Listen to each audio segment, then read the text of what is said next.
Muy bien, recién llegada de Colonia, la tenemos aquí junto a nosotros a la senadora del Frente Amplio, Sandra Lasso. Vamos a conversar sobre todo lo que se vivió ayer en la Plaza de Toros, donde este partido anunció a través de su fórmula presidencial 48 medidas que plantean como prioridades para gobernar el país, luego de lo que había sido un primer avance hace un mes de lo que fueron las bases programáticas presentadas a fines del año pasado. Es un gusto para nosotros recibirla, senadora. El gusto es mío, gracias por la invitación. Bienvenida. Bueno, ¿cómo se vivió la jornada de ayer y a grandes rasgos qué le parecieron estas medidas planteadas por el Frente Amplio? Se vivió como una fiesta, realmente.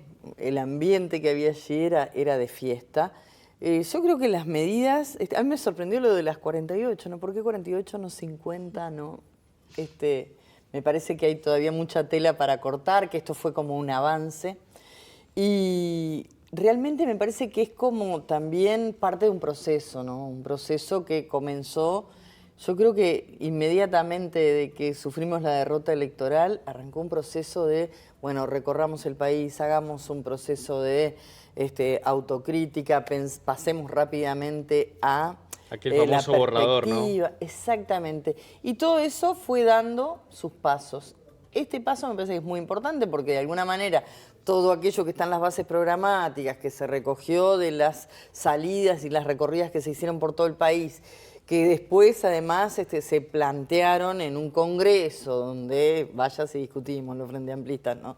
Discusión, se sellan las bases programáticas, se había avanzado con, bueno, cuáles son los énfasis y ahora aparecen las medidas, que yo creo que además no están todas las medidas, ¿no? Hubo temas que quedaron ahí por fuera, pero me parece que lo más importante, lo más duro de lo que puede llegar a ser el plan de gobierno está ahí en las medidas que se presentaron. Me parece que eso está bueno.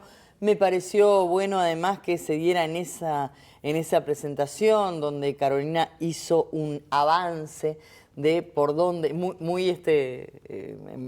gusta porque cada uno le pone su impronta, ¿no? Entonces me pareció fantástico que Carolina hiciera ese avance muy como estructurado en planos y después la presentación de Yamandú ya directamente entrando en las medidas, en los grandes ejes y en las medidas específicas. Me parece que fue muy bien recibido, por lo menos por Frente Amplistas, ¿no? Vamos a ver qué sucede ahora en este mano a mano que estamos haciendo y recorriendo, no en grandes actos, sino más bien en forma capilar. En el caso nuestro, como 609 dentro del Frente Amplio, en lo que son, por un lado, los ajites y por otro lado, bueno, las recorridas que seguimos en el territorio. Y está bueno eso porque si hay algo que la gente nos reconoce cuando vamos a los territorios es que fuimos todo el año. A veces nos dicen, no tenemos cómo armar una agenda porque la semana pasada estuvo fulano, mengano.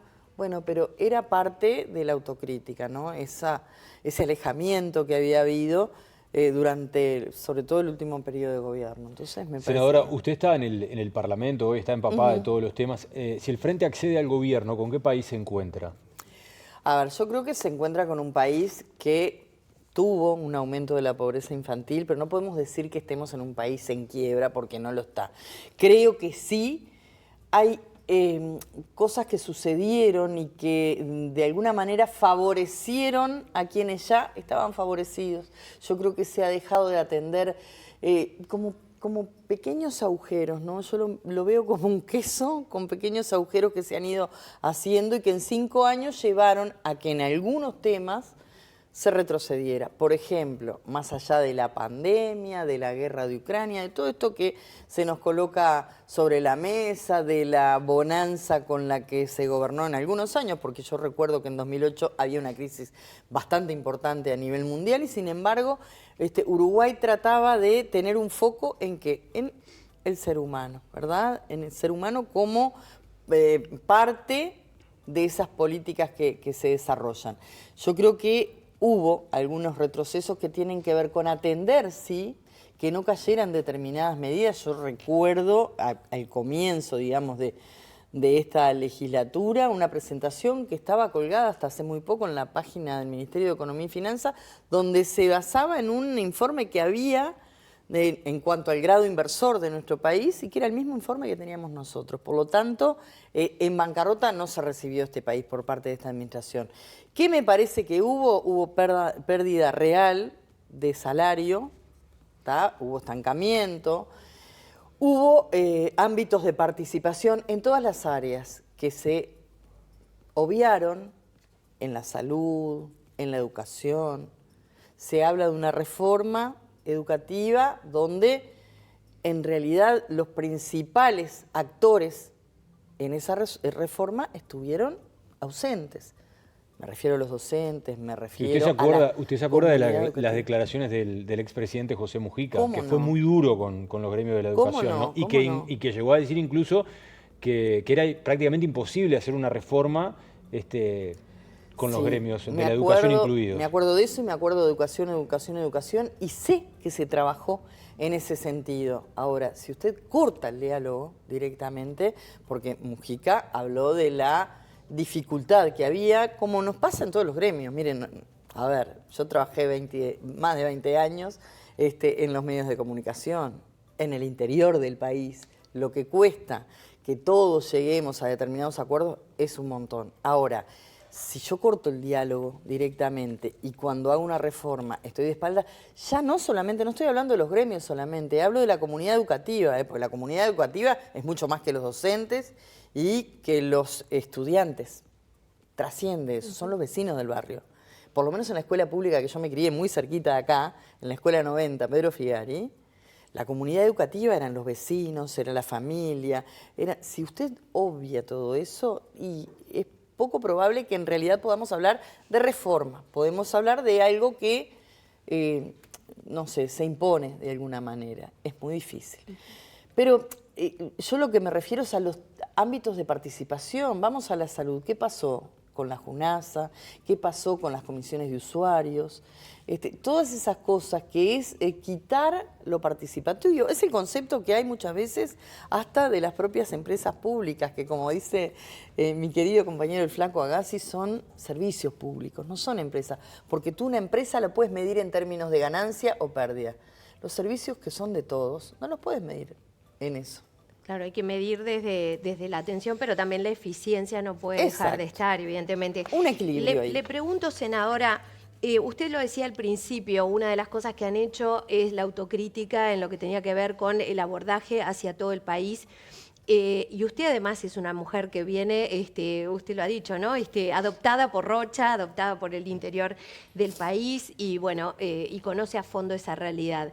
¿Cuáles son las medidas concretas, líneas de actuación? Las conocemos, la hemos hablado acá con varios representantes del Frente Amplio, pero medidas concretas que ahora se hayan presentado y que abordan esa autocrítica, para conocer en concreto qué es lo que se propuso, qué beneficia al interior del país. Bueno, de hecho, muchas de esas medidas, era la primera lectura que hacíamos anoche, sobre todo en el viaje de regreso, cuando ya vienes con tus compañeros pensando y analizando un poco por dónde venía esto, están incorporadas algunas de las cosas que se nos dijo duramente por ejemplo, en esta salida. Claro. Por ejemplo, el tema del agro. Hasta ahora no he escuchado hablar de agro. De producción, hasta ahora en la campaña no había escuchado hablar. Como por ejemplo. Y yo creo que la elaboración y pensar en un sistema de riegos que abarque sobre todo la producción familiar, que mire que sufrió, la vemos de cerca. Yo tengo contacto directo con muchas de las sociedades agropecuarias y realmente hubo mucha gente que se benefició y está bien. No estoy en contra de que la agroexportación esté fuerte, porque eso también. Ahora, de que no se produzca derrames, sí estoy en contra. Riego y de sería una de las. El riego es el tema del agua en su conjunto, no solamente el riego. Decía que a mí me dio retomarían Casupá. Mucho alivio pensar en eso, porque realmente cuando se comenzó con todo este tema de Arasatí, de Neptuno, cuando escuchábamos sobre todo a la sociedad civil organizada, no solamente las organizaciones ambientalistas, sino la academia, ¿por qué plantear algo de tal porte que tiene un costo mucho más alto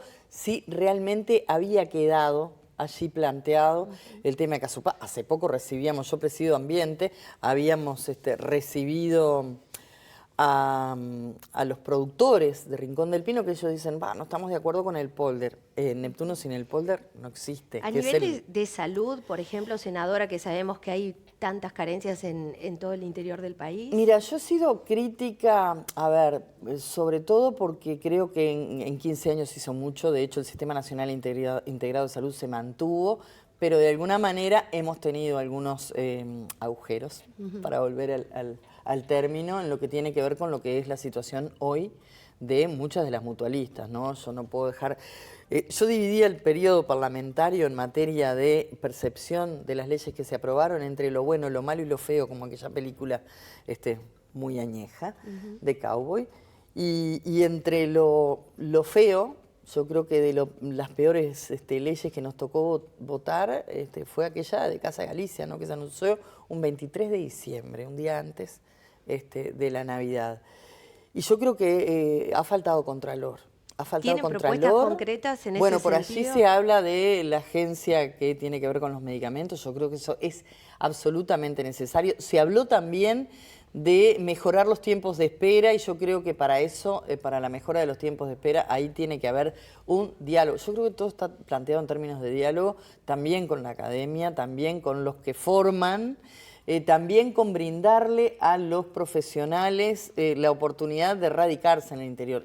Yo conozco cantidad de gurises que gracias a la descentralización educativa, a los CURE, a la SUTEC, se han mudado, digamos, a estudiar, pero después retornan a la capital. ¿Por qué? Porque tienen un atractivo desde el punto de vista de la calidad de vida que no lo encuentran muchas veces en el interior. Bueno, yo creo que ahí hay que apostar, y me dio la impresión, y no solo la impresión, sé que se trabaja en eso, que algunas de esas medidas que tienen que ver con las residencias estudiantiles, que tienen que ver con una descentralización, pero que además le seduzca de alguna manera a por entonces estudiantes, pero después profesional, quedarse en el territorio, formar su familia en el territorio. Y bueno, ahí tenemos un tema bastante jorobado. Cuando uno llega al interior y dice, no tenemos psiquiatra. Queremos apostar a la salud mental, pero ¿qué? ¿Lo llevamos todos de acá de Montevideo?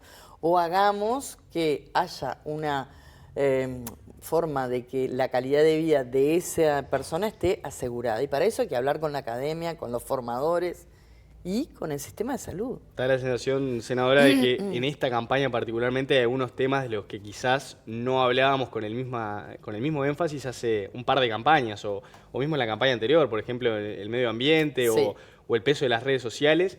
Me parece que eso también implica, y quizás coincide usted conmigo, que haya nuevas caras que estén, representando a los partidos políticos. En el caso de la 609 se da algo muy particular, que es que Mujica, después de 25 años, no va a estar a la cabeza, más allá de que seguramente participe de los debates y de las diferentes charlas a nivel interno.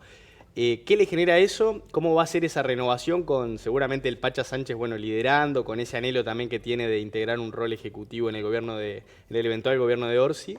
Y por otra parte, ¿cómo vienen el resto, ¿no? La llamada camada de los 80, ¿no? Que está Cayani, hay varios más ahí, ¿no? Creo que se dio ese proceso. Eso también fue un proceso, ¿no? Que a mí me da mucha emoción, mucha fuerza saber que se fue dando ese proceso con nuestros líderes presentes, ¿no? Por el camino perdimos a Tabaré, perdimos a Danilo. Pepe está con dificultades de salud, pero tiene tremenda fuerza que nos la inyecta. Yo miraba lo que había sido el lanzamiento de la campaña de la 609 en el Parque Rodó, y Pepe no estaba presente, pero estaba. Porque todo te hablaba de Pepe, ¿no? Y de ese legado, y de ese darle para adelante a la gente, y además con una cuestión de apertura y de lealtad real, ¿no? Porque el hecho de la incorporación, por ejemplo, de Blanca a la campaña, conservando su identidad y su condición de independiente y de cristiana. Que tanto Blanca como Cristina Lustenberg, que no pertenecen al MPP, estén encabezando la lista, a mí me parece que es una señal tan clara de eso que por ahí parece un eslogan, que es: el frente es amplio, pero para ser amplio también tenés que ser generoso, y también tenés que decir, bueno, quiero que se incorporen con su visión. Yo no les pido que adopten la visión que el MPP ha tenido históricamente del 89 para acá. Me parece un aporte tremendo. Y eso que decías, esa generación de 80, yo suelo bromear en la bancada, éramos 5 y yo era la más grande, no tengo 57. De ahí para abajo, y a veces bromeamos, parezco la matriarca entre todos estos chiquilines, porque cuando renuncia Lucía quedé como la única mujer, tenemos algunas suplentes que también son mujeres, se dio en el último periodo, las 2 últimas sesiones, que bueno, estaban las compañeras que son suplentes, le digo, bueno, hoy ganamos nosotras por goleada, porque éramos 4-1, 3-2, pero se está dando eso como parte de un proceso, me parece, y sobre todo gente más joven. Si vos hoy mirás la lista de diputados del MP, hay gente muy joven y a mí eso me encanta porque me inyecta alegría y porque además uno ni nació senador, ni nació en la política, tiene su profesión y en algún momento va a tener que dejar la posta para que sigan caminando. Senadora, ¿vio el spot de Andrés Ojea, del que todo el mundo está hablando? Sí, ¿Qué le pareció? Yo qué sé, hoy él lo decía recién, ¿no? Todo el tema de las redes, hay una forma diferente de hacer política, ¿no? A mí particularmente, por una cuestión generacional, no me llama la atención, o sea, pero está bien, cada uno que haga campaña como quiere. Yo tengo, mirá, en el barrio, abajo del edificio, hay un comité de Salle. Y Salle tiene una forma, está bien, en un país donde hay determinadas libertades, está bien, es válido. A mí no me gusta particularmente, no votaría a alguien por cómo luce, cómo se ve, me parece que hay otro peso, pero bueno, hay electorado para todos. Yo pretendo que se piense cuál es la propuesta detrás de lo que puede ser lo físico, lo lindo. ¿Qué le pareció la incorporación de Pedro Bordaberry al Partido Colorado? Mira, yo trabajé con Pedro Bordaberry en la legislatura anterior y yo soy de las personas que además cree que la política es eso, ¿no? No es trabajar con tu barra de amigos y pensar que solo lo que vos haces está bien y el resto son todos malos. Hay cosas en las que llegamos a acuerdos.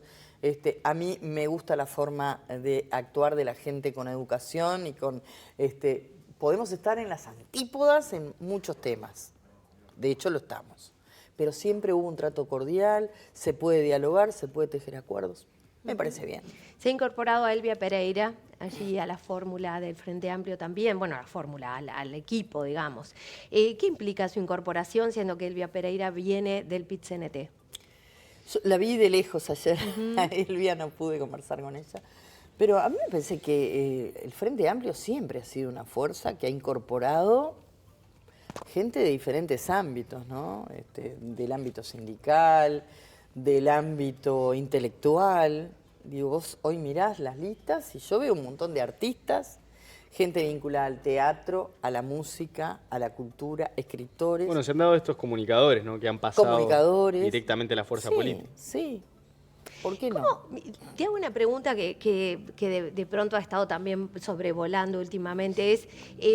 ¿cómo afecta, y tú que estás en la dinámica del Senado, el saber o no saber de leyes a la hora de estar en el Parlamento? Absolutamente todo se aprende porque nosotros somos cargos de representación y hay un montón de gente que no sabe de leyes. Entonces, tenés que aprender, hay cosas que te cuestan mucho más. A mí, por ejemplo, lo que aprendí a partir de las rendiciones de cuentas desde 2006, 2007, que ya actuaba en el Parlamento como suplente y como secretaria del por entonces diputado Aníbal Pereira del departamento de Rocha. El primer día que me enfrenté a un presupuesto, a una rendición de cuentas, y me costó, por supuesto, complejo, que existen asesores que te ayudan, que te capacitan, que te dan una lectura. Y es muy importante, a mí particularmente, además no me gustaban los números, es muy importante conocer cómo se elabora una rendición de cuentas, qué es un presupuesto, porque ahí vos aprendés todo el funcionamiento del Estado. O sea que para ser presidente es clave quizás pasar por un cargo parlamentario antes. Yo no sé, yo por ejemplo salteé, todo el mundo dice, bueno, primero edil, después... Yo no fui edil nunca. Un día pasé al Ejecutivo del departamento de Rocha a la Dirección de Comunicación y de ahí pasé al Legislativo y yo creo que va ahí es muy importante la fuerza política. Yo creo que los partidos políticos, yo defiendo profundamente, por eso cuando vos me decís la incorporación de Pedro al Partido Colorado, yo creo que está bien porque los partidos políticos tienen que ser fuerza. Ya sabemos lo que pasa en un país cuando los partidos políticos son desplazados. Entonces, creo que un presidente lo que tiene que tener es la fortaleza de equipos, tener claro por dónde va el rumbo y escuchar a la gente, porque vos podés tener la mejor de las ideas y decir, bueno, esta localidad pasó en el interior, esta localidad precisa esto, esto y esto, y la gente quiere otra cosa.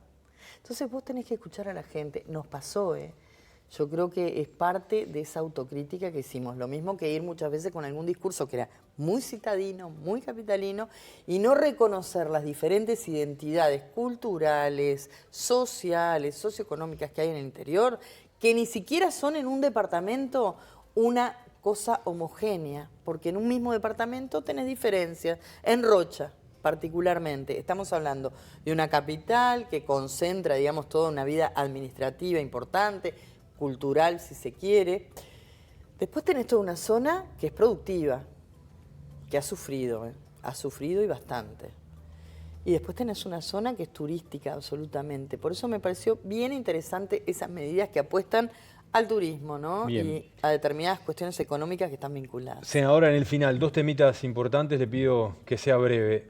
Reforma de la Seguridad Social, ¿va a votar a favor o en contra? Yo no voy, ya lo dije públicamente, yo no voy a desviarme 1 milímetro del objetivo que el Frente Amplio fijó, que es ganar el gobierno nacional. Por lo tanto, el Frente dio libertad de acción, el sector al que pertenezco decidió en que en lo principal, en la idea principal, estamos todos de acuerdo. Los que votan en sí, los que apoyan el referéndum y los que no. Que es mala la reforma. Yo creo que es mala. El camino para cambiarla, bueno, algunos entienden que es a través de la papeleta del sí, otros entendemos que es a través de un diálogo más profundo, social. Lo que no voy a hacer en ningún momento es hablar en contra de mis compañeros, ni de un lado ni del otro, que están apoyando esto, porque además sabe que estoy tan feliz que esto fue una iniciativa que no nació del Frente Amplio, nació de los trabajadores organizados. Y eso tira por la borda. Bueno, hay quienes dicen que el PIT-CNT es un brazo ejecutor del Frente Amplio. Pero tira por la borda porque yo soy muy frente amplista, tráigame acá a quien quiera que Frente Amplismo 100%. Bien, usted dice que no es el camino. No, yo creo que no es el camino, pero respeto a mis compañeros que van por eso. Allanamientos nocturnos. Bueno, el Frente Amplio se expidió, ¿no? Es una herramienta, pero una herramienta que no puede ser utilizada como la bala de plata para solucionar temas que hoy son, más que nada, eso lo que atenta, digamos, es contra el microtráfico. Mientras tanto, siguen pasándonos por el puerto y saliendo cantidades importantes. Creo que algunas de las medidas que Yamandú enumeró anoche y que tienen que ver con, bueno, primero la inteligencia, que parece que está dormida en este país, me refiero a la inteligencia policial. Exactamente. Después el fortalecer y el realmente capacitar para que podamos ir al grande. O sea, acotar al narcotráfico, porque acá hubo cosas que agujerearon, lo que decía hoy, como un queso, porque el flexibilizar medidas que tenían que ver con el contralor de los activos, eso también es una puerta para el narcotráfico. Senadora, ha sido muy amable, la liberamos y la seguimos en cualquier momento. Seguramente volvemos a conversar antes de que se dé la elección nacional. Muchísimas gracias.